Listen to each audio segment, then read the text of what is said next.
Good afternoon. Welcome to the Heritage Foundation and our Lewis Lehrman Auditorium. We, of course, welcome those who join us on our heritage.org website on all of these occasions. Ask everyone here in-house to be so kind that your cell phones have been turned off. It's always appreciated by those recording the event, as well as our speakers, of course. We're always open to questions or comments from our internet viewers. If you'd care to email us at any time, simply emailing speaker@heritage.org. And we will post the program within 24 hours on our Heritage webpage for everyone's future reference. Hosting our discussion today is Luke Coffey, appropriately for the subject of the day. He is the Margaret Thatcher Fellow in our Margaret Thatcher Center for Freedom. Mr. Coffey studies and writes on U.S.-United Kingdom relations, focusing in particular on defense and security matters, including the role of NATO and the European Union in transatlantic security. Before joining Heritage, he served at the United Kingdom's Ministry of Defense as senior special advisor to then British Defense Secretary Liam Fox.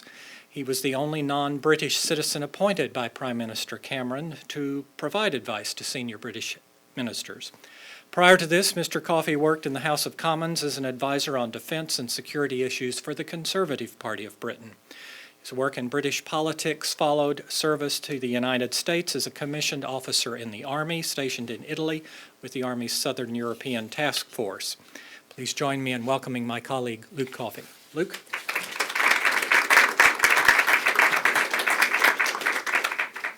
Thank you, John, for that introduction, and thank you, everyone, for joining us today at the Heritage Foundation. As a young U.S. Army cadet, I was once told that the definition of leadership was the act of motivating someone to do something that they otherwise would not want to do. I was told that making the right decision wasn't necessarily making the most popular decision.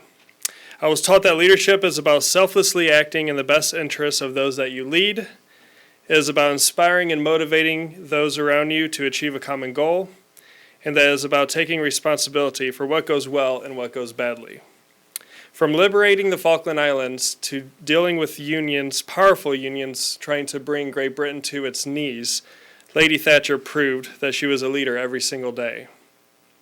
Margaret Thatcher on Leadership, Lessons for American Conservatives Today, is a must-read for American conservatives who want some guidance on how to address some of America's biggest challenges. The book accomplishes two things. First, it reminds us that Lady Thatcher was truly one of the most inspirational leaders of the 20th century. Secondly, it shows that strong leadership combined with sound conservative principles can get America back on track once again. When Lady Thatcher entered office in 1979, Britain was widely dismissed as the sick man of Europe. The British economy was in dire straits, having just received one of what was at the time the largest single IMF bailout in history. Thatcher knew that things had to change. More importantly, she knew that she was the one who could change it. There is perhaps no better person in the world to write on how Lady Thatcher's leadership style can apply to conservatives in America today than the Heritage Foundation's very own Dr. Nell Gardner.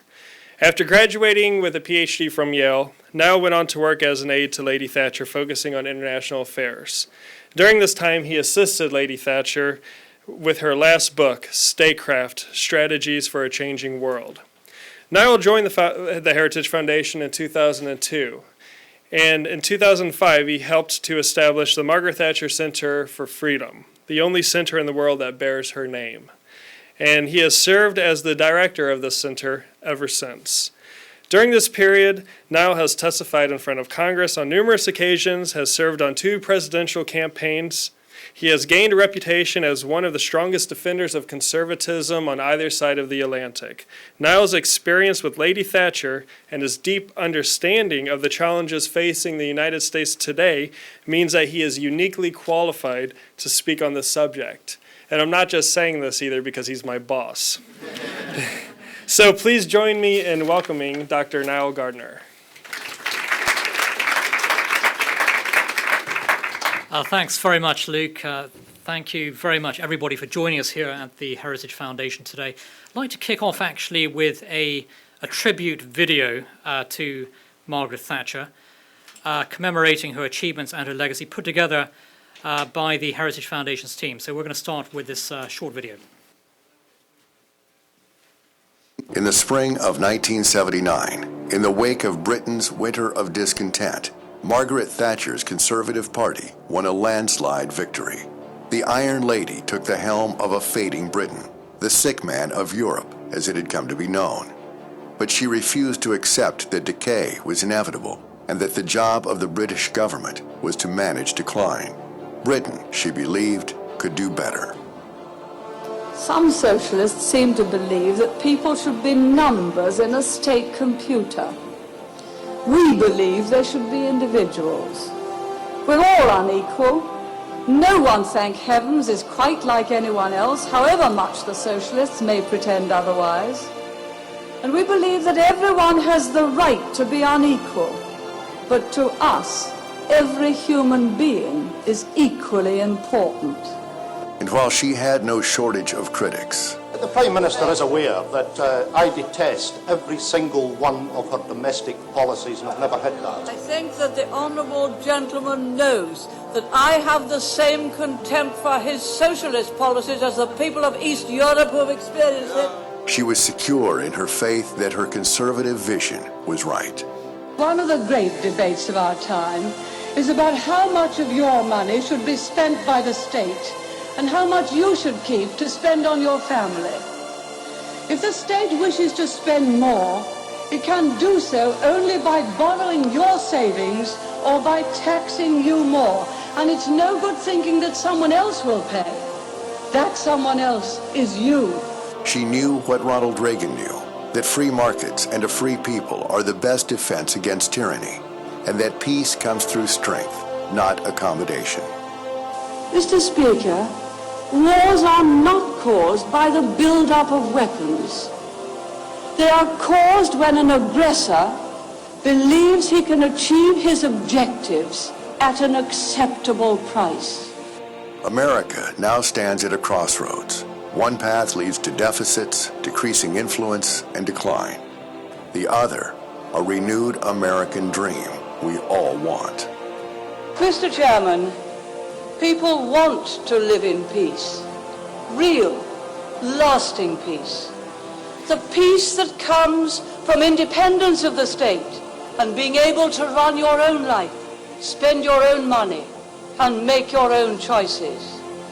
And above all, the peace of a country which is properly defended against any potential adversary. As we take stock of our choices, the legacy of Britain's Iron Lady remains a steadfast guide.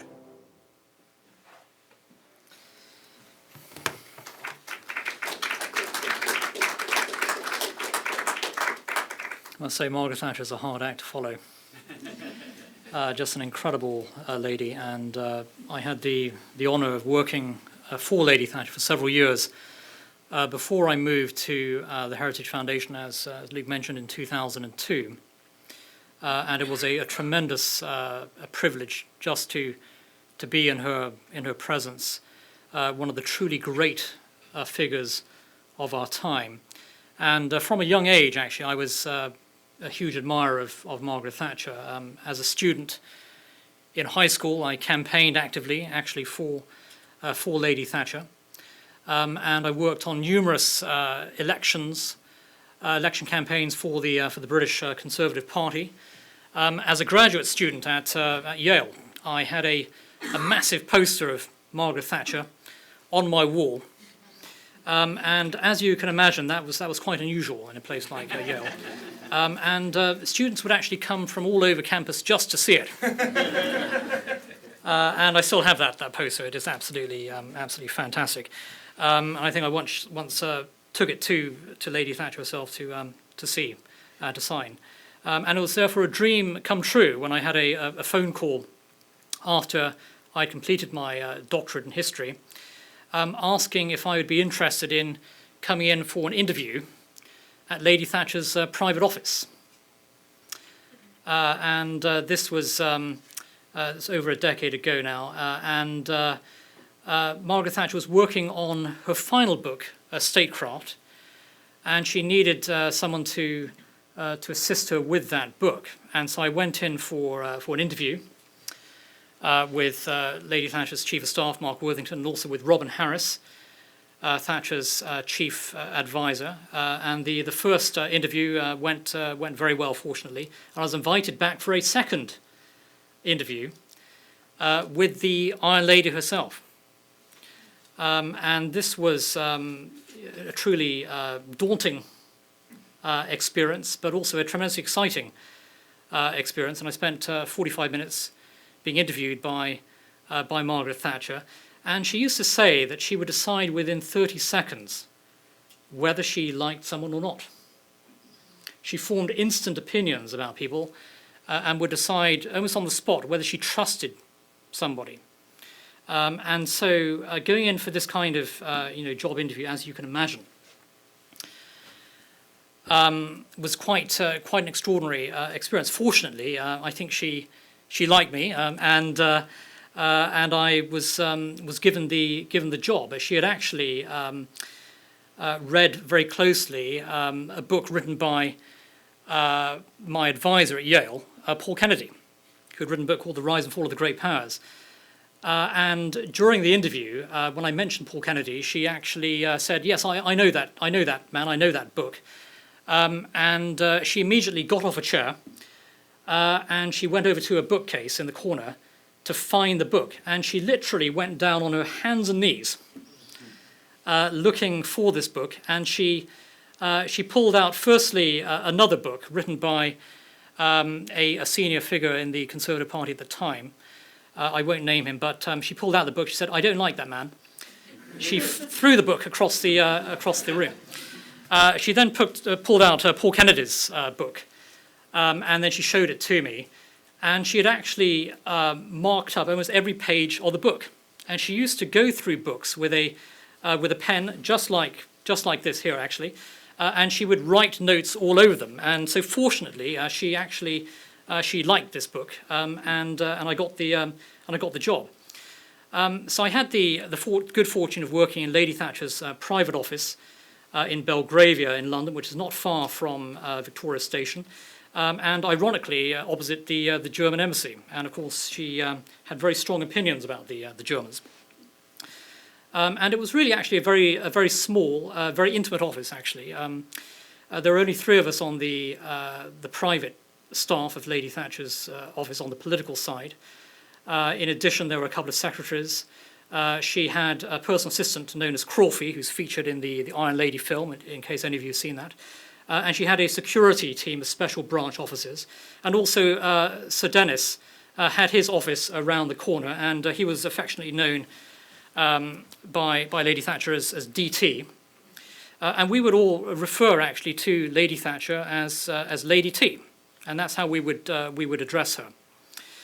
She was actually, I have to say, a remarkably humble and kind person. There were no airs and graces, frankly, about Margaret Thatcher. She was actually a very down-to-earth individual, despite being one of the most famous figures of our time.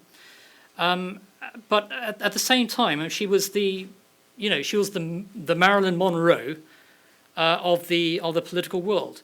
And every time she would get out of her car, she had a Jaguar she used to travel in, driven by special branch officers. Because she was a prominent terrorist target, the doors were extremely thick and heavy and very difficult to open. But every time she used to get out of her car, crowds of people would gather, heads would turn, and she was really like a movie star, one of the most recognizable faces in the world. And the same went for any of her visits to the United States or to Europe. Everywhere she went, she was mobbed by crowds of people who just wanted to get a glimpse of her or just wanted to shake her hand. But even with that tremendous fame, she was always very, very humble and kind all of the time to her staff. She took very good care of all of her staff and also their families as well. She would treat everybody the same, really. Sometimes she would open the front door of her private office, which was very, of course, our offices were very, very carefully guarded by police with machine guns. But sometimes she would, if she heard a knock on the door and she was down in the lobby, she would actually open the door, much to the consternation of the police, and she would then have a chat with the postman delivering the mail. And she'd talk to the postman for about 10 minutes or so. And she was that kind of person, actually. She had that tremendous, common touch, as it were. I mean, she treated everybody as though they were special. And that I think is one of the reasons for her tremendous success. After leaving her private office and joining Heritage, I had the privilege of seeing Lady Thatcher about twice a year, every year, up until her passing earlier this year. I saw her for the final time, actually, in London in December, just before she went into hospital. And I had an hour-long conversation with her over a cup of tea. She loved cups of tea. She liked chocolate biscuits, actually. And we would compete for the chocolate biscuits.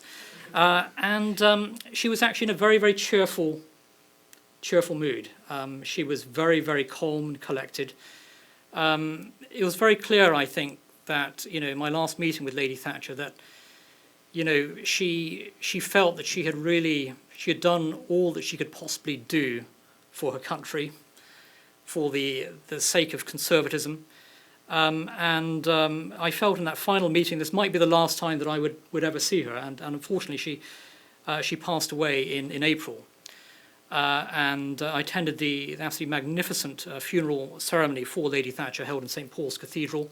Tens of thousands of people, even hundreds of thousands of people, actually lined the streets of London, cheering her coffin as it passed through the streets.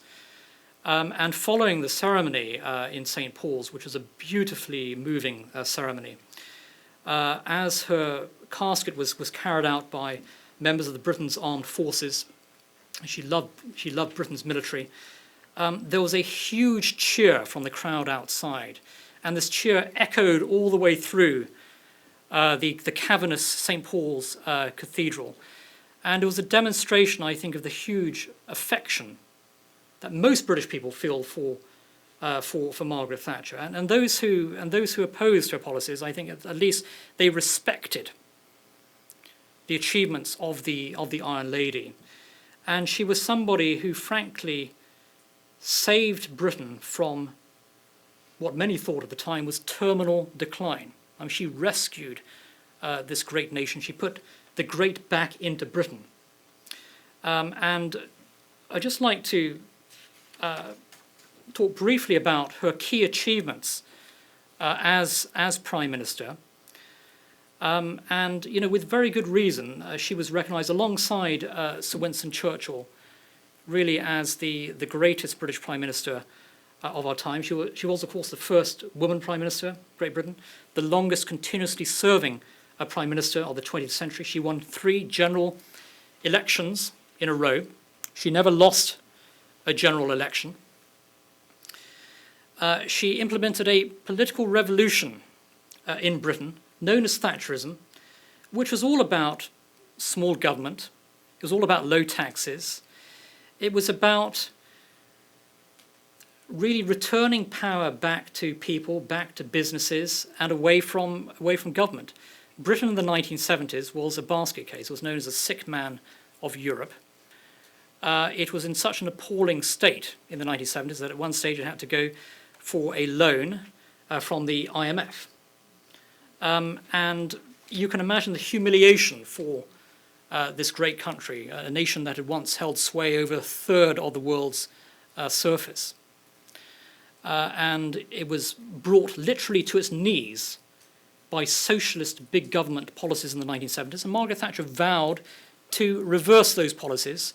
She would not accept the idea of British decline. She said, I don't believe in decline, I won't accept it, I won't tolerate it. Decline is simply not what Britain's about. But she worked hard, really, as Prime Minister to improve the livelihoods, not just of the middle class, the traditional voters for the Conservative Party, but also the working class as well. She privatised a large number of state-owned industries. She enabled millions of Britons to buy shares in those formerly state-owned industries. Her government sold off millions of council houses, government-owned public housing, enabling a whole generation to be able to buy their own homes. And many of these people became Conservative Party voters. She was also, of course, a towering figure on the world stage, and together with Ronald Reagan, she confronted the might of the Soviet Empire. And through the strength of the partnership between Reagan and Thatcher, this mighty empire collapsed. She also led Britain to victory in the Falklands War in 1982. I'll be talking a bit more about that later in my talk. But the Falklands War was instrumental in restoring British pride. It re-established Britain as a great warrior nation. And she had infinite faith in the ability of Britain's armed forces.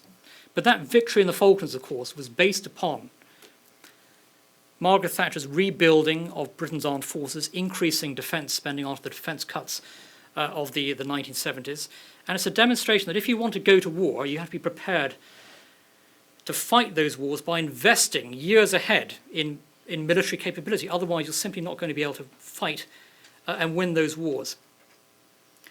What were the qualities that made Margaret Thatcher a truly great figure? And these are the qualities that I think made Thatcher a truly great leader, and which are discussed at length in my book with Stephen Thompson. Above all, Margaret Thatcher was a conviction politician. You always knew where Thatcher stood on issues. There was no middle ground for Margaret Thatcher. She wasn't interested in consensus building, which she thought was synonymous with weakness. She wasn't interested in focus groups, the latest political fads. She actually didn't pay that much attention to opinion polls. But she didn't like this sort of modern fad for sort of identity politics. She believed in treating people as individuals, regardless of your social background, your race, your colour. She didn't believe in identifying people by where they came from. She believed in treating everyone as an individual. And I think that was actually a key part of her success. In 1989, in a speech to the Conservative Women's Conference, she declared, "We in the Conservative Party are conviction politicians. We know what we believe, we hold fast to our beliefs, and when elected, we put them into practice." Those are the words of a hugely successful politician. I think they're words that should be heeded by any politician today. She also said in the House of Commons in 1989, "We never put power before principles." Political principles were always of paramount importance to Margaret Thatcher. She did not believe in compromising on those principles. She also believed in Victorian values, what she called Victorian virtues. She was a firm opponent of the welfare state. She believed in self-reliance, in thrift. She believed not in handouts, but in hand-ups. And she relished in her promotion of Victorian virtues, even though the Victorian era is sneered at and seen as unfashionable by many today. Margaret Thatcher understood the grassroots, and like Reagan, she was not from the metropolitan elite. Many in her own party looked down on her and sneered at her when she was originally running for office. She was also viewed as a radical, someone who rocked the boat, a real outsider. And I think a key reason why she got on so well with Ronald Reagan was the fact that both of them were real outsiders from outside of the political establishment of their own parties. And like Reagan, she came from a humble background, a grocer's daughter from the town of Grantham in Lincolnshire. Her family, in fact, lived above the grocer's shop. She worked in that shop for many, many years. This gave her a very good understanding of how to run a small business. And throughout her political life, she campaigned on bread and butter issues that ordinary voters really care about, not artificially manufactured issues. She campaigned on the economy, taxes, law and order, immigration, matters that affect the daily lives of ordinary people. She once remarked, "Those who seek to govern must be willing to allow their hearts and minds to lie open to the people." And as I mentioned earlier, she appealed not only to the middle class but also the working class. She was a truly aspirational politician. She believed in giving those who were in a less fortunate situation in society an opportunity to move up the social ladder. She was also an extremely courageous politician. She demonstrated both personal and political courage. She was fearless. She once said that courage is what you show in the heart of the battle, not at the post-mortem. She also remarked, "The ultimate virtue is courage. The only thing you have got left sometimes is courage and fellowship." The Irish Republican Army, of course, tried to blow Margaret Thatcher up, 1984, the Brighton bombing. The bomb went off, I think, at about 2:54 in the morning. She had just actually finished working for the day on her speech to be delivered to the Conservative Party conference. 5 people were killed in that bombing, 34 people injured. The bomb narrowly missed her. The police advised her to go back to London. Brighton is 50 miles away from London. She said, "No, I'm staying in Brighton. I'm going to deliver my speech." She went ahead that same morning, delivered her speech, and she said to the terrorists, "We will hunt you down. We will defeat you. We will never give in to terrorism."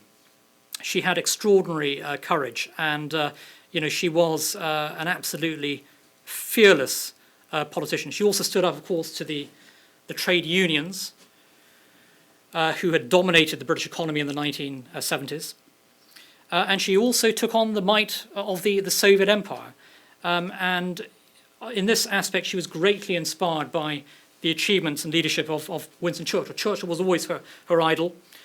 Growing up as a young girl in Grantham, she would listen to Churchill's speeches coming over the radio. She was greatly inspired by everything that Winston Churchill stood for. And she was determined to follow in the footsteps of Winston Churchill. And courage, Margaret Thatcher's courage went hand in hand with her decisiveness, as we saw with the Falklands War. It's quite extraordinary that Margaret Thatcher launched a task force of 100 ships and 3 submarines and 27,000 military personnel in the space of just 2 days after Argentina had invaded the Falkland Islands. She made it very clear, despite some very firm opposition from within her own party, from some of her own defence chiefs, that she would not accept British territory being taken by a hostile power. She sent this task force 8,000 miles across the world. In 74 days, this task force had defeated the Argentines. Now, Falkland Islands are only 300 miles off the coast of Argentina. This was an extremely dangerous and difficult operation. Had the Falklands War been a failure, it would have brought down her government. It would have been a national humiliation for Britain as well. But she went ahead. She defied her critics and said, "I am not going to give in to those who are weak-kneed, who don't have the stomach for the fight. I'm going to fight this war, and I'm going to win." And she did exactly that. Margaret Thatcher was also all about loyalty. She was very loyal to her friends, to those who worked with her. The Thatcher-Reagan partnership was all about loyalty. 2 great leaders standing shoulder to shoulder on the world stage. When she first met Ronald Reagan formally in the mid-1970s, Reagan had originally expected the meeting to be just a few minutes. They actually spoke for about 2 hours. And Reagan was hugely impressed with Margaret Thatcher. Thatcher was hugely impressed with Ronald Reagan. They were kindred spirits. But it was a relationship built upon trust, upon 100% loyalty to each other, exemplified through the special relationship. And that's why it really worked so successfully. Behind the scenes, of course, Margaret Thatcher was a tremendously hard worker. And all of her achievements were underscored by a tremendous work ethic, which she gained working in her father's grocer's shop as a young girl. She used to sleep famously just 5 hours a night. She used to read through policy papers in tremendous detail. She would be up later than anyone among her personal staff. She was someone who always meticulously prepared for every speech she gave, and I saw that myself. She would prepare for speeches hours on end in order to ensure that they were fantastic speeches that would stand the test of time. And so she demonstrated that to be a truly successful leader, you had to prepare and you had to work very, very hard. And, you know, that's not the case for a lot of politicians today, I have to say. Her speeches, I think, were some of the greatest speeches ever given by a British politician. She was a wonderful communicator. Like Reagan, she was able to translate extremely complex issues into simple messages, which could be understood by vast numbers of ordinary voters. Margaret Thatcher, like Ronald Reagan, always delivered a very, very clear-cut, often simple message that voters could understand. She wasn't one for political jargon. She was one for straight talking, and she believed in always getting her message across clearly and succinctly. And I would refer you to 2 or 3 of her greatest speeches, including her 1976 speech, the Iron Lady speech, Kensington Town Hall, where she spoke of the rise of the Soviet Empire and why the Soviets had to be defeated, as a prime example of the quality of her speech giving. And throughout her life, Margaret Thatcher was always driven by a sense of patriotism, a sense that she was walking with destiny and serving a higher purpose, much like Churchill in this respect. Patriotism was always at the very heart of Margaret Thatcher's message. Every speech projected a tremendous love for country. Every word that she uttered in her speeches were genuine, based upon a heartfelt love for her country. You wouldn't find Margaret Thatcher, for example, apologizing for her country. She only had the utmost sense of pride in her country, and she was determined to save her great nation from decline.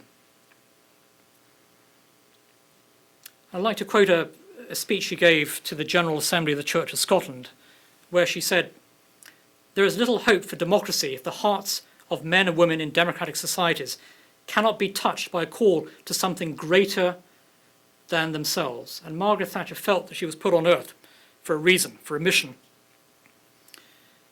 And that was to save Britain, defeat communism, to advance the cause of freedom and liberty across the world. And she accomplished that, I think, in spades. I'd like to conclude just by addressing the question, what can American conservatives learn from Margaret Thatcher? What must they learn from the Iron Lady? I think most importantly, Thatcher rejected the idea that you have to water down your political message, your conservative principles, in order to win elections. She won 3 general elections in a tremendously hostile environment, with a media that was relentlessly hostile towards her. And she won not by accommodation or compromise, but by sticking to those core conservative principles. Moving to the centre ground doesn't necessarily bring you success. I think, as David Cameron found in Britain at the last general election, he didn't win an outright majority. And I think he didn't win because largely he decided to move to the centre ground. Margaret Thatcher always argued that if voters want to vote for left-wing or liberal parties, they're going to vote for the real thing. They're not going to vote for a conservative party that's dressed up as a centrist or even left-of-centre organisation. I think that's a very important message for politicians to heed on both sides of the Atlantic. She described the notion of political consensus as the absence of principle and the presence of expediency. There's no such thing as synthesis. If you really have a passion for politics, if you really have a passion for liberty, you cannot accept the idea of always cutting deals with your political opponents. And I think this is also extremely important. Thatcher never ignored the grassroots of the Conservative movement. She always made Conservative voters feel that they belonged to the Conservative Party. And that, again, is a critically important message for the Conservatives in Britain, for the Republicans here in the United States. Again, she always elevated the grassroots to primary importance. And she also offered a relentlessly optimistic vision of Britain's future. She was an optimist.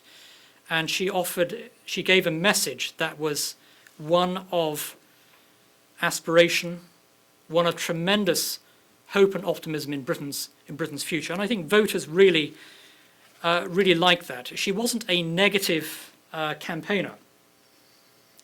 She never implored British voters, for example, to seek revenge at the ballot box, for example. That wasn't her style. She wasn't into class warfare. She believed in uniting all classes together, regardless of income. I'd like to close, actually, just with the following words from Margaret Thatcher, delivered at the Conservative Party conference in 1988. We believe that individuals have a right to liberty that no state can take away, that government is the servant of the people, not its master, that the role of government is to strengthen our freedom, not deny it, that the economic role of government is to establish a climate in which enterprise can flourish, not to elbow enterprise out of the way. I'd like to conclude on that note. Thank you very much.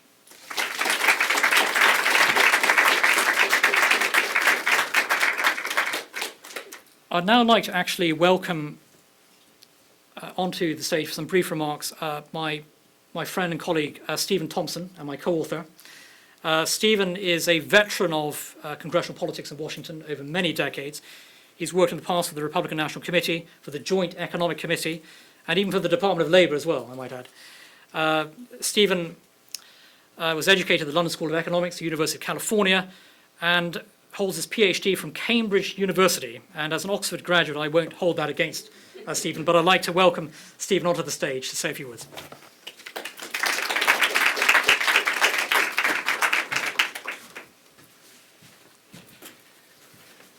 Thank you, Nell, for that introduction.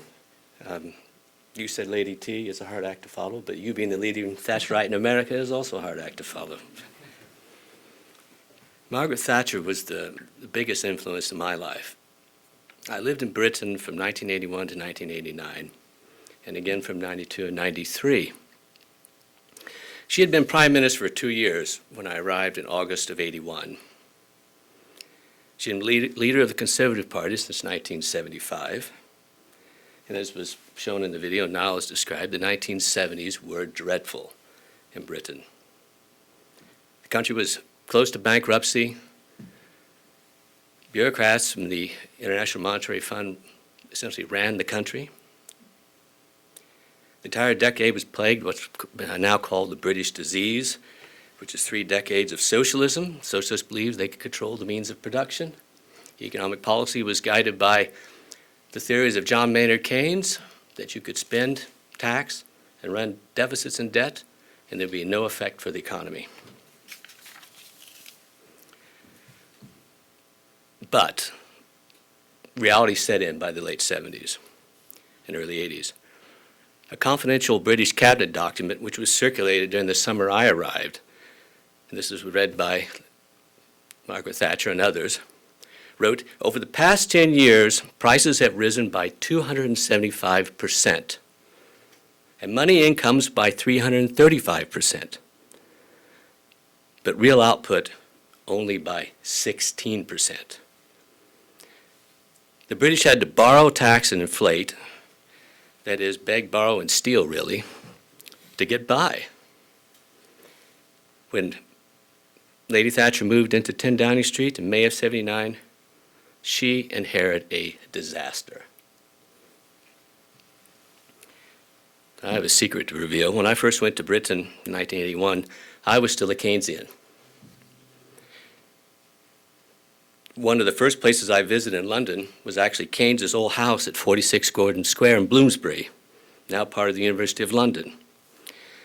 I first learned economics from Paul Samuelson's famous textbook. I don't even know if they still even use that today. If they didn't, it'd be good. that was the gateway through which many of my generation became Keynesians. Through Samuelson, we were taught that government could manage the economy and promote economic growth. However, when I arrived in Britain, I soon realized that many of Samuelson's teachings were a disaster when applied to the real world. For example, to control inflation in the 1970s, Samuelson and other Keynesians advocated an incomes policy and wage and price controls. In other words, the government would tell you what you could make and what you could charge. There was no thought of actually just controlling the money supply. No, the idea was to control economic freedom. So when the government tried to impose wage restraint, control prices, the unions and the socialists would simply take to the streets, shut down the government economy, engage in wholesale strikes, mob violence, and insurrection to stop the government cutting spending or controlling incomes. You didn't find this outcome in Samuelson's textbook, but you did on the British streets. Thatcher's victory in 1979 signaled that many British people were simply fed up with socialism and wanted a better way of life.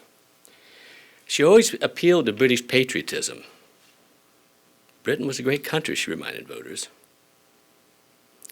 And the British didn't have to live like this, with union leaders and socialists denying them the basic necessities of life through strikes and other measures. And more importantly, she also believed that socialism wasn't part of the British character, and that millions of people would reject it at the ballot box if they could be shown an alternative. This she did. By 1990, Thatcher had succeeded where other British leaders had clearly failed. Now talked about, tax rates were slashed, public spending was brought under control, and the national debt lowered to a level not seen since before 1914. Thatcher also reduced the state-owned sector of the economy by 60%. This is hard to believe today in America, which is moving in the opposite direction, and our country is in turmoil over the closing of maybe something like 17% of the government. Taming inflation was also a major priority for Thatcher. Britain in the 1970s was close to hyperinflation, the only country in the developed world. 25% inflation rates. She always believed that inflation was an attack not only on economic values but moral values, because it eroded the incentive to save and invest. So Thatcher brought down the inflation rate from over 20% to 4% in the summer of 1986. Finally, Nile and others have mentioned the unions.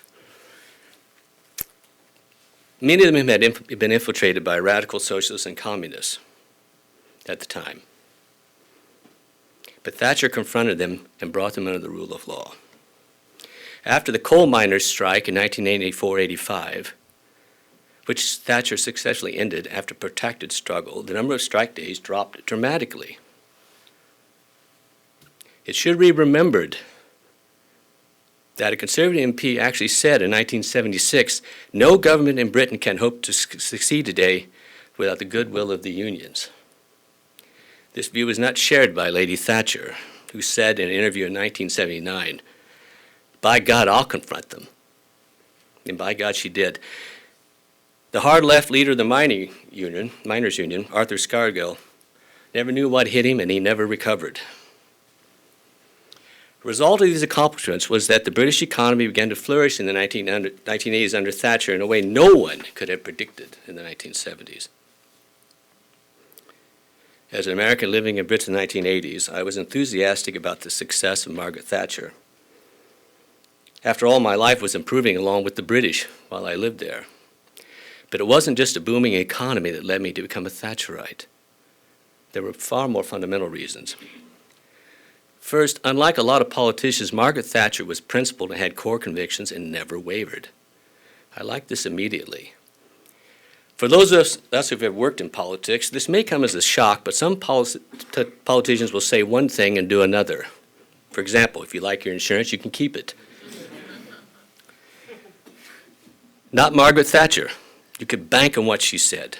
She risked defeat and believed she was acting in the best interest of Britain, the sign of a true patriot. More importantly, she delivered on her promises, and British voters rewarded her, as Nile said, by 3 elections in a row. Secondly, when I arrived in Britain, it became apparent to me that there was no alternative to Margaret Thatcher. She demonstrated to me that classical economic principles of the 19th century, mocked by Samuelson's textbook and others, worked, and socialism and Keynesianism didn't. I also realized that many British politicians at the time were looking for others to do their work for them to reverse decades of socialism. This began with the IMF bailout and extended for some to membership in the European community. Thatcherism was about British politicians doing the heavy lifting themselves. Even worse, her opponents were often advocating doing nothing, or more socialism, and some surrendering sovereignty to Europe. As an American, I found this repugnant. Third, I learned from Thatcher that the enemy of economic prosperity and freedom in the 1970s and 1980s was socialism, and it still is, by the way, whether it was in the Soviet Union or Britain. She said in 2000 that it was no coincidence in the 1970s that the Soviet Union was flexing its muscles all over the world at the same time socialism was at its height in Britain. She said that the same socialist politicians who were keenest to impose left-wing blueprints on Britain were often deeply sympathetic to the advance of Soviet power abroad. Then she wrote, what occurred in Britain in this period was not therefore just a clash between two parties. It was a struggle between two systems offering two entirely different destinies. For an American who was undergraduate in the 1970s and taught by among others, Marxists at Berkeley and Santa Barbara, the clarity provided by Thatcher was liberating. When 20,000 Poles cheered her in November 1988, they clearly understood what the Iron Lady stood for. She wrote in 1992, I set out to destroy socialism because I felt it was at odds with the character of the people. We were the first country in the world to roll back the frontiers of socialism and then roll forward the frontiers of freedom. Lastly, Thatcher believed Britain and America were important to the world because of their values. They were united by a love of freedom, limited government, the rule of law, and histories that they could be proud of. As she once said, the British people don't like being pushed around. And as President Obama is finding with the Affordable Care Act, neither do Americans. We cherish freedom. I also found in Britain that the left and many conservatives that opposed Thatcher were fundamentally anti-American. They believed Britain could go it alone or be part of a greater Europe. And many, quite frankly, despised American values. Lady Thatcher didn't. She rejected these attitudes and believed in America and the special relationship, which made me, who grew up with the Vietnam War and Watergate, a stronger patriot and a believer in British and American greatness. The last time I spoke to Lady Thatcher, and I didn't know her as well as my illustrious co-author, was actually in the House Cannon office building. She had dedicated a painting of her and Ronald Reagan. And so I talked to her afterwards, briefly, and I said I'd met her a few years earlier in Parliament, and then I'd lived in Britain for almost 12 years and was a student there. She turned to me and said in that quizzical way that she had of looking at you, she said, "You lived in Britain when I was Prime Minister and you never came to visit me?" For younger conservatives in the audience today, your role will be like Margaret Thatcher's. You're going to have to clean up the mess today. The United States is not headed in a good direction, and it will fall upon your shoulders to clean up this mess. But you can take heart. Somebody did it before. It can be done. I advise you to read about her, study her papers, go to the Thatcher Foundation website, read her speeches. And above all, go visit Margaret Thatcher. Thank you.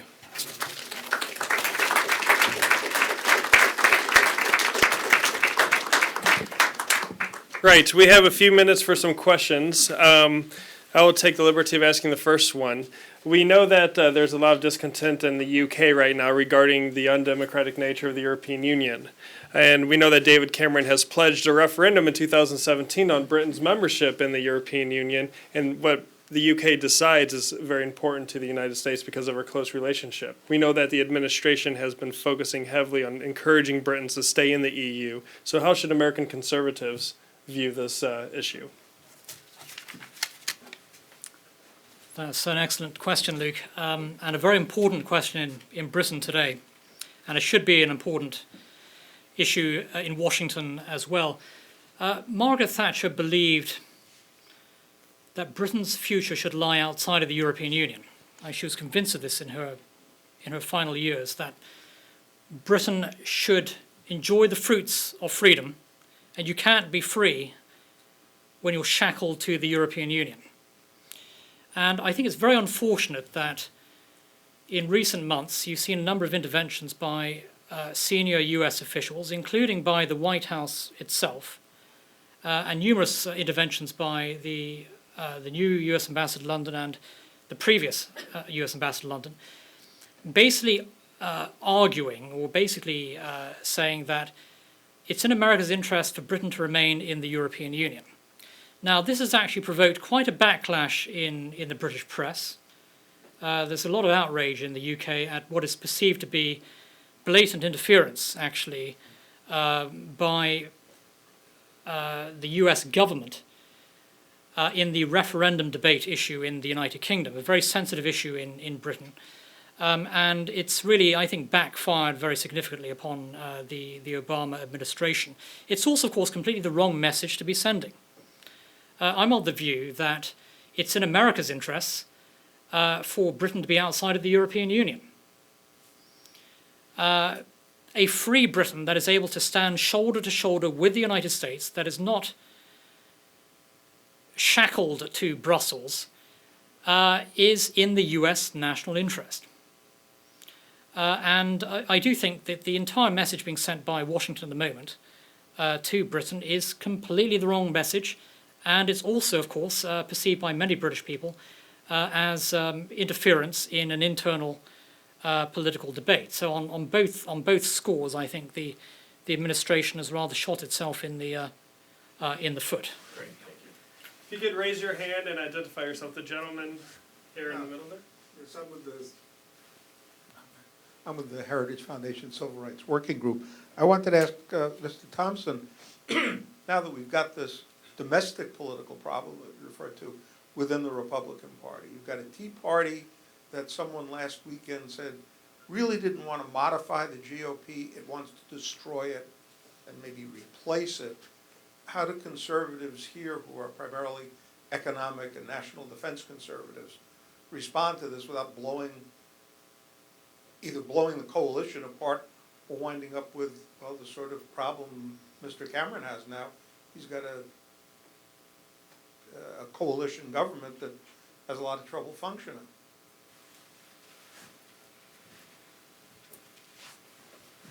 We have what's going on now is conservative renewal. The younger generation is coming into the Republican Party. So we're going to have these debates. People are going to perhaps say things that they'll regret in later years. But they had the same in Britain. You know, Lady Thatcher challenged Edward Heath, whose government from 70 to 74 was conservative government, was a disaster characterized by huge U-turns. She said that it was the most socialist government in British history. So it was a harsh debate, and it was a tough debate. But she won because she stayed to certain principles. And renewal will happen because conservatives right now cannot avoid this. It's their destiny. They're going to inherit this mess. As she said, socialism works fine until they run out of other people's money. We run out of other people's money. So we should welcome this debate and not worry about too much of the harsh rhetoric. The problem is they were both arguing about the same thing, economics. Here you've got economic and national defense conservatives who are interested in one set of issues, and you've got people on the other side who can only seem to think about abortion and birth control, where there is no connection between the two sets of issues. two different worlds almost. Is it any different than when President Reagan was in the White House or head of the Republican Party? We had those debates then too, but we were able to resolve them, and so I think we will in the future. We have just time for one, I'm afraid. So the gentleman in the back with the glasses. Jordan Long, Heritage Foundation. My question is, what would Lady Thatcher think of UKIP? Yeah, the question is what would Margaret Thatcher think of the United Kingdom Independence Party, UKIP, which is currently polling at around 15%, as high as 20% in some polls. In other polls, down to 10%, but anyway, broadly 10 to 20%. The UK Independence Party also is expected to do very well in the European elections next summer. Some projections say as high as 30% of the vote may go to the UK Independence Party. It's a party that campaigns for Britain to leave the European Union, but also it has a very strong emphasis upon immigration issues and wants a significant tightening of immigration restrictions, including for immigrants coming from parts of Eastern Europe, including Romania, Bulgaria, for example. To answer your question, I think the UK Independence Party, if Margaret Thatcher was in power today, the UK Independence Party would probably be irrelevant because Thatcher would today be saying to the British people, get out of the EU, free yourselves from a huge burden on the British people. It costs the British taxpayer a great deal of money. And why let bureaucrats in Brussels tell the British people what to do? And so I think the UK Independence Party, which is heavily made up of, although not entirely, but in large part of former Conservative Party members who left the party because they feel the party has deserted them. I think if Thatcher were in power, there wouldn't be a UK independence party. She never spoke publicly about UKIP. In the private conversations I had with her, she also didn't talk about the UK Independence Party. But she would have treated those who vote for the UK Independence Party with respect. She would not be sneering at them, as some leading figures in the Conservative Party have done, including the Prime Minister. And her view was that you want to appeal to voters, you want to get them to vote for you. You're not going to get them to vote for you by condemning them and attacking them, which is, I think, part of the reason why the Conservative Party could well struggle in 2015, because so many Conservative Party members are voting for the UK Independence Party. So, she never commented on UKIP, but there's no doubt about it. I mean, she would not be dismissing these voters or their concerns. And her message always to the Conservative Party has been that the Conservative Party needs to stick to its core principles. If you don't, people are going to abandon you and go elsewhere. Thank you.